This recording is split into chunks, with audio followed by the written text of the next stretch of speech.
এই মজার নাস্তাটির সাথে আজকে উড়াধুরা একটি সুন্দর নাচের ভিডিও আছে। দেখতে হলে অবশ্যই পুরো ভিডিওটি দেখতে হবে। অবশ্য ভিডিও শুরুতেই আমি দিয়ে দিয়েছি।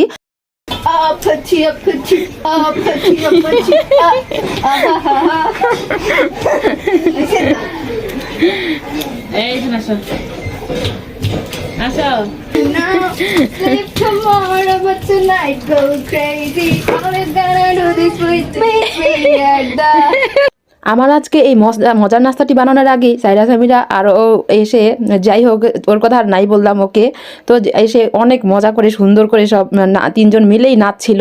যাই হোক আমার কাছে খুব ভালো লাগছিল, খুবই এনজয় করছিলাম।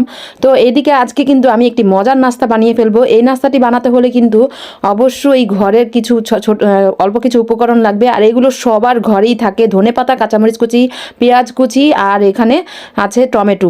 আর সবগুলো কিন্তু আমি কেমন করে কেটেছি সবাই অবশ্যই দেখতে পেরেছেন। আর এখানে লাগবে যে নুডলসের মশলা, ম্যাজিক মশলা, সেগুলো ম্যাজিক মশলা, নুডলসের মশলা যেটাই থাকে দিয়ে দিবেন। তো এখানে আমি এই আটা বা ময়দা আপনারা যেটাই নিতে পারেন, ঘরে আমি আটা ছিল তো আমি আটাই নিয়েছি। তো সবগুলো উপকরণ দিয়ে লবণ দিয়ে আমি ভালো করে মিক্স নিয়েছি। ও হ্যাঁ, আমি একটু কিন্তু তেলও দিয়েছি, যাতে আমার কড়াইতে আর কোনো তেল না দেওয়ার প্রয়োজন পড়ে বা এমনি সুন্দর মতো উঠে যায়। এই নাস্তাটি কিন্তু এত মজা, মানে ঘরে যদি এরকম সুন্দর একটি নাস্তা বানান আসলে সবাই মিলে মজা করে খেতে পারবে।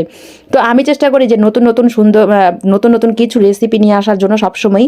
তো আপনাদের কাছে একটি অনুরোধ, তো আমার ভিডিওগুলো ভালো লাগলে অবশ্যই আমার চ্যানেলটিতে একটি সাবস্ক্রাইব করে দিবেন আর আমার পেজটিতে একটি ফলো দিয়ে আসবেন, কারণ আপনাদের এই ছোট হেল্পে কিন্তু আমি অনেকটাই এগিয়ে যাব। তো এইদিকে চুলা ধরানো হয়ে গিয়েছে, তো আমরা কিন্তু এই নাস্তাটি বানাতে আমাদের বেশি সময় লাগেনি। তো এইদিকে আমার যে এখানে গাছের এগুলো লতাপাতাগুলো এগুলো ছুটে পড়ে গিয়েছিল কিভাবে জানি না, বাট আমি আবার লাগিয়ে দিলাম। তো নাস্তা বানানোর জন্য এখানে আমরা ফ্রাই প্যানটা বসিয়ে দিয়েছি। চাইলে আপনারা কড়াইও বসাতে পারেন, দুটোতেই হবে।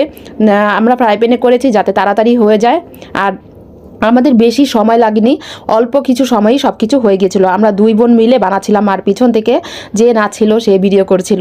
তো ফার্স্ট টাইমেই ওদের ভিডিও করছিলাম। কালারটা অনেক সুন্দর হয়েছে। এই নাস্তাটি চাইলে আপনারা একবার বানিয়ে খেতে পারেন, অনেক ভালো লাগবে আর অনেক সুস্বাদু এই নাস্তাটি। সত্যি কথা বলতে অনেক টেস্ট, আমার কাছেও ভীষণ ভালো লেগেছিল। গরম গরম নাস্তাটি বেশি ভালো লাগে, যেহেতু আমি ভিডিও করব তাই সবগুলো নাস্তা একটু ঠান্ডা হয়ে গিয়েছিল, তারপরেও কিন্তু শেষে আমরা গরম গরমই খেয়েছিলাম। তো এইদিকে এই তো নাস্তাগুলো কিন্তু বানানো হয়ে গিয়েছে, প্রায় হয়ে যাচ্ছে। এত তাড়াতাড়ি হয়ে গিয়েছে, এত তাড়াতাড়ি নাস্তা মানে কিছু খাওয়ার জন্য যদি আপনারা চান তাহলে এরকম একটি নাস্তা বানাতে পারেন, অনেক ভালো লাগবে আপনাদের কাছে। আমার কাছেও ভীষণ ভালো লাগে। অতি দ্রুত নাস্তার কোনো আইটেম যদি করতে চান তাহলে এরকমভাবে কিছু একটা বানিয়ে সবাই মিলে খেতে পারেন। পরিবারের সবাই কিন্তু খুশি হয়ে যাবে, আর বাচ্চারাও কিন্তু ভীষণ মজা করে এই নাস্তাটি খেতে পারে। আমি কিন্তু এখানে কাঁচামরিচটা একটু বেশি দিয়েছি, কারণ আমরা একটু ঝাল প্রেমী। বাচ্চারা যেহেতু ঝাল খেতে পারে না, কিন্তু এরকম মজার একটি নাস্তা হলে কিন্তু ওরা উড়াধুরা মজা করে খেতে পারে। সাইরা সামিরা কিন্তু ভীষণ রকমের মজা করে খাচ্ছিল, আবার কার চোখ দিয়ে পানিও পড়ছিল। যাই হোক, সবাই হামলা দিয়েছে খাওয়ার জন্য। কেমন হয়েছে আমার আজকের ভিডিওটি অবশ্যই কমেন্ট করে জানাবেন। তো আপনারাও বুদ্ধি করে আমার মতো কিন্তু একটা না একটা রেসিপি নিয়ে আসতে পারেন। আমি কিন্তু চট করে একটা বুদ্ধি বের করে ফেলি আগের দিনই, তো চট করে পরের দিন আমি একটা ভিডিও করে ফেলি। মাথায় যখন যেটা আসে আমি রান্না করে নতুন নতুন রেসিপি নিয়ে আসি। তো সবাই ভালো থাকবেন, আমার জন্য দোয়া করবেন।